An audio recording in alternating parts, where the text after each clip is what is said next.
Has servido a la corona española durante años.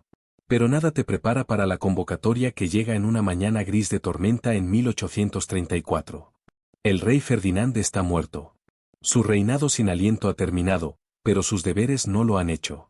Te llevan a través de pasillos silenciosos a sus cámaras privadas, el aire lleno de incienso y algo mucho más inquietante. La reina regente, María Cristina, está esperando.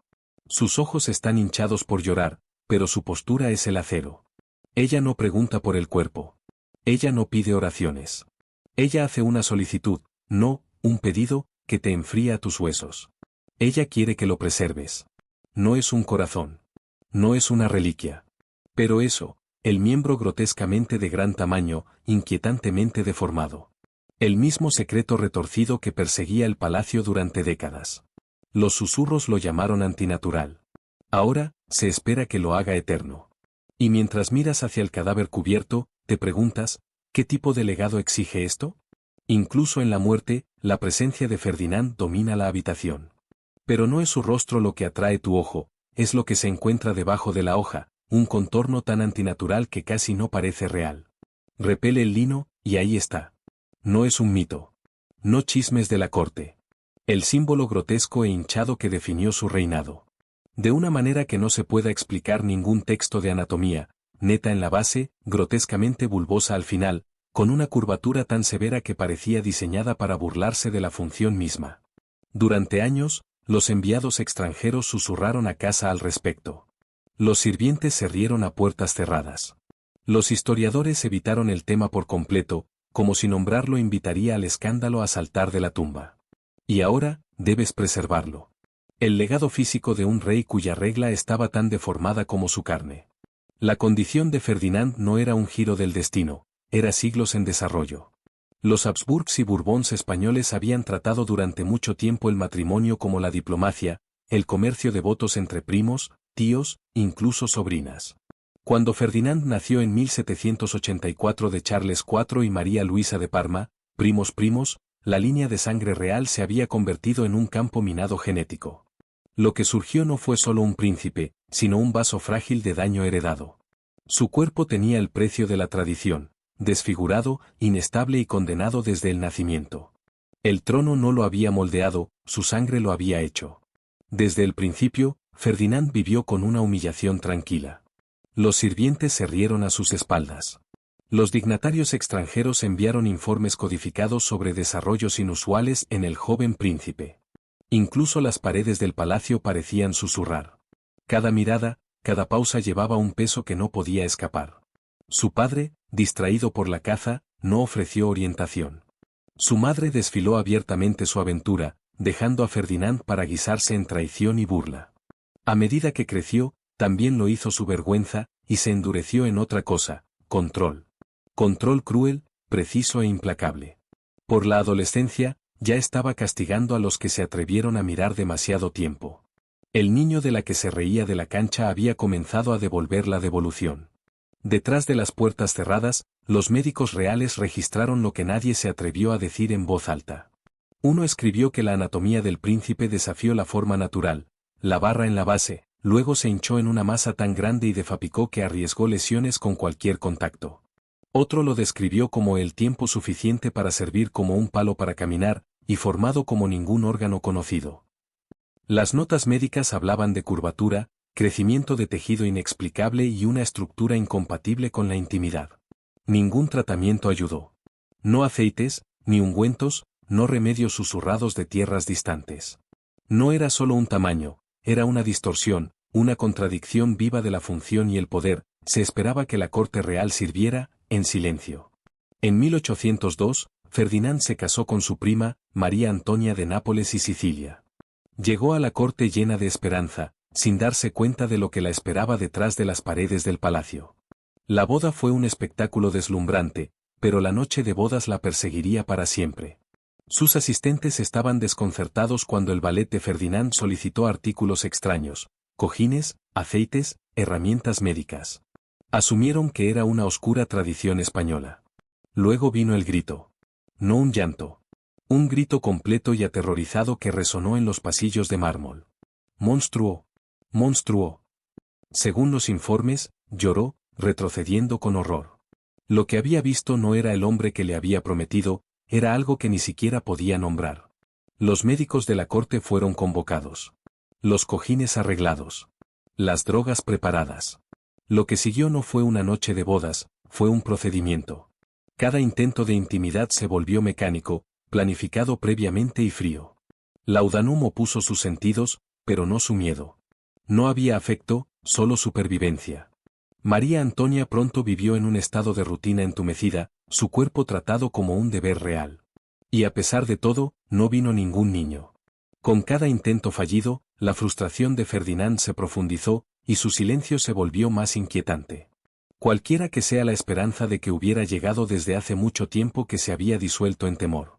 Cuando la medicina falló, Ferdinand recurrió a místicos. Invitó a los astrólogos, herbolarios y autoproclamados trabajadores milagrosos al palacio. Un llamado sabio del este, declaró la deformidad de Ferdinand un regalo de dragón divino, poderoso, pero cerrado. Con los rituales correctos, podría ser desatado. Y así comenzó 3 meses de ceremonias extrañas, habitaciones llenas de incienso, cantos susurrados y puestos contorsionados que se dicen que despertaran las antiguas energías.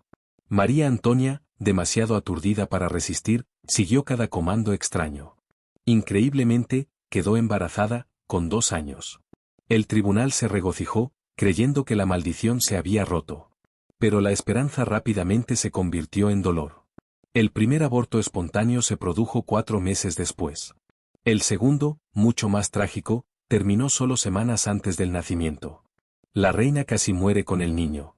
Los médicos culparon a la fragilidad, pero a puerta cerrada, admitieron la verdad, su cuerpo simplemente había soportado demasiado. Ferdinand se negó a verlo. Se aferró a místicos y sombras, todavía convenció que la falla no estaba en él, sino en las estrellas. En 1807, María Antonia murió, oficialmente por fiebre, pero todos sabían que la desesperación la había vaciado. Ferdinand no lloró. En cambio, él la acusó de sabotaje, insistiendo en que había tomado hierbas secretas para evitar la concepción. Sus asistentes fueron interrogados. El boticario real, que la había cuidado durante los últimos días, fue encontrado muerto en circunstancias sospechosas. Los rumores se arremolinaron sobre una carta que había escrito, revelando todo, pero desapareció, confiscado por los agentes del rey. El dolor de Ferdinand se retorció en la paranoia, y en esa sombra, la verdad fue enterrada junto con su primera reina. En 1816, Ferdinand se casó nuevamente, María Isabel de Portugal, solo 19 y llena de esperanza cautelosa. Le habían advertido sobre condiciones especiales, pero nada podía prepararla. La boda fue lujosa. La noche de bodas fue el caos. Los sirvientes escucharon el grito. Los muebles estaban destrozados. La ropa de cama ensangrentada fue arrugada antes del amanecer. Lo que siguió no era ira, era silencio. María Isabel cambió de la noche a la mañana. Su voz comenzó a temblar. Ella se estremeció ante los sonidos. Sus ojos se quedaron fijos en el piso. El personal de Palace susurró sobre sus episodios. Hoy, los llamaríamos respuestas de trauma. En aquel entonces, solo eran más signos de que una reina se desvanecía lentamente. Ella comió menos. Dormía raramente. Sonrió nunca.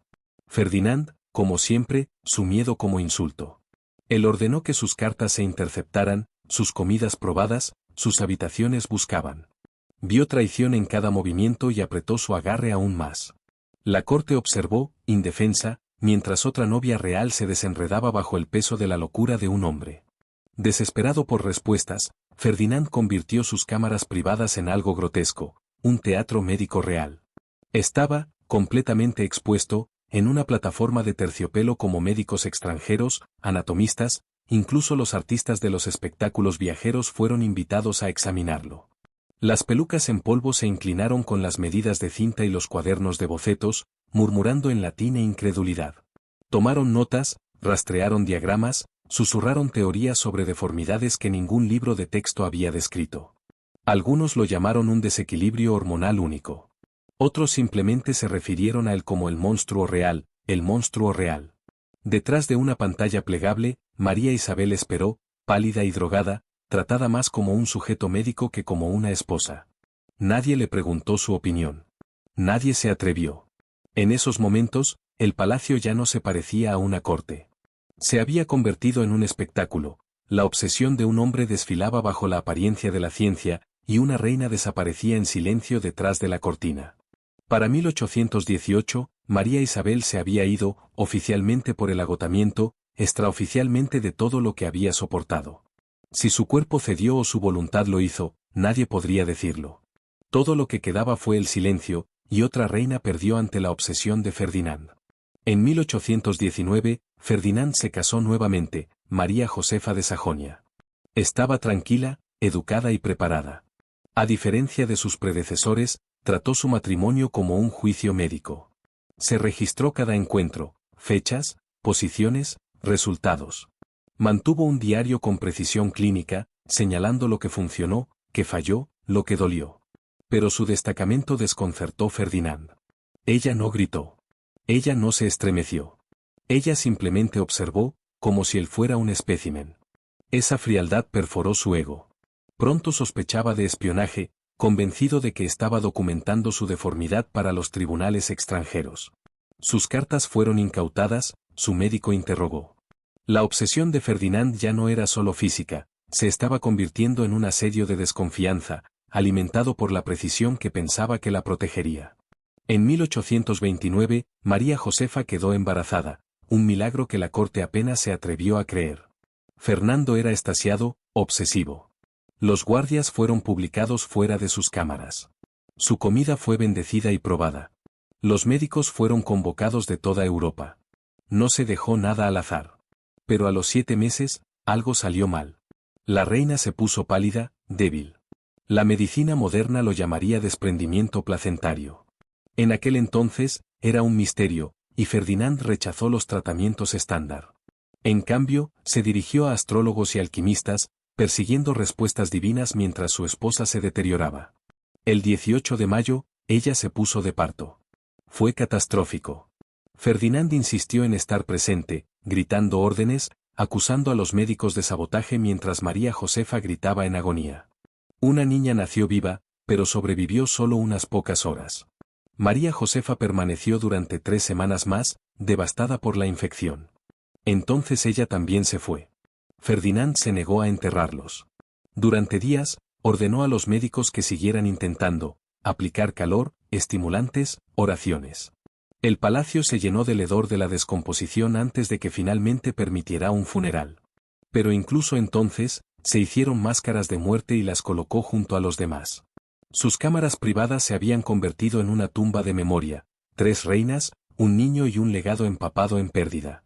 Más tarde ese mismo año, Ferdinand se casó una vez más, María Cristina de Nápoles. Era joven, inteligente y visiblemente embarazada cuando llegó a la corte. Todos sabían que el niño no era suyo. Todos excepto Ferdinand, que insistieron de otra manera. Necesitaba un heredero. Y si Fat no le concediera uno, reclamaría el de otro como suyo. En 1830, María Cristina dio a luz a una hija, Isabella. El tribunal susurró. Los embajadores extranjeros informaron la verdad. Pero Ferdinand no se estremeció. Para el mundo, Isabella era su milagro. Para Ferdinand, ella era algo mucho más complicado, tanto una esperanza final como un recordatorio vivo de todo lo que nunca podría crear por su cuenta. La paranoia de Fernando se profundizó en la obsesión. Tenía mirones tallados en las paredes del palacio para espiar a María Cristina, mientras que ella cuidaba, rezaba o simplemente se sentaba sola.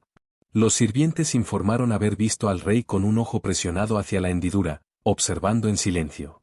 Las comidas ya no eran asuntos simples. Cada plato fue saboreado por varios sirvientes, cada uno obligado a esperar 30 minutos antes de que se sirviera la comida. Si alguien cayó enfermo, Ferdinand lo vio como una prueba, no demasiado trabajo, sino conspiración. Él monitoreó cuánto tiempo rezó la reina, quien la felicitó, incluso qué libros leyó. Un paso te ves encantador hoy fue motivo de sospecha. Su personal fue reemplazado constantemente, cada nuevo sirviente interrogó. La necesidad de control de Ferdinand no se trataba solo de lealtad, sino que se trataba de mantener una ilusión desmoronada. Y cuando las paredes de su mente se cerraron, toda la corte aprendió a vivir bajo su mirada vigilante y sin parpadear. A medida que Isabella creció, Ferdinand se consumió por una sola pregunta: ¿era ella realmente suya? Él la miró durante horas, buscando en su rostro rastros de sí mismo. Contrató a artistas para dibujar retratos compuestos de los parientes varones de María Cristina, luego los comparó uno al lado del otro con el niño. Él encargó a los académicos, anatomistas, incluso físicos, para analizar características y expresiones, todo con una esperanza desesperada de encontrar una coincidencia. Los informes fueron vagos, diplomáticos, cautelosos. Nadie se atrevió a decir la verdad. A última hora de la noche, Ferdinand acunaba a Isabella, susurrándole en oraciones temblorosas, apologías, súplicas, confesiones. Para el mundo, ella era una princesa. Para él, ella era tanto la salvación como la acusación, el único legado que tenía y la prueba que más temía. Para 1833, Ferdinand era un caparazón del rey que una vez fingió ser. Gota por gota, apenas coherente, murmuró acusaciones unidas con fragmentos de historia y ilusión. Su piel se puso gris, su cuerpo tembló, pero lo que realmente le falló era la mente que había gobernado por el miedo y la obsesión. El 29 de septiembre, murió. La causa oficial fue registrada como Gota. Pero los más cercanos sabían mejor, su verdadera enfermedad era una vida de tormento, vergüenza y locura. Y sin embargo, incluso en la muerte, no sería olvidado. Sus médicos, bajo el comando real, llevaron a cabo un último deber, la preservación de su infame deformidad. Medió más de 14 pulgadas, ficatradas y retorcidas, un monumento grotesco a todo lo que había sido. Sellado en cera y silencio, estaba escondido en lo profundo de los archivos del Vaticano. No como una reliquia de poder, sino como una advertencia de lo que sucede cuando el dolor de un hombre recibe un trono.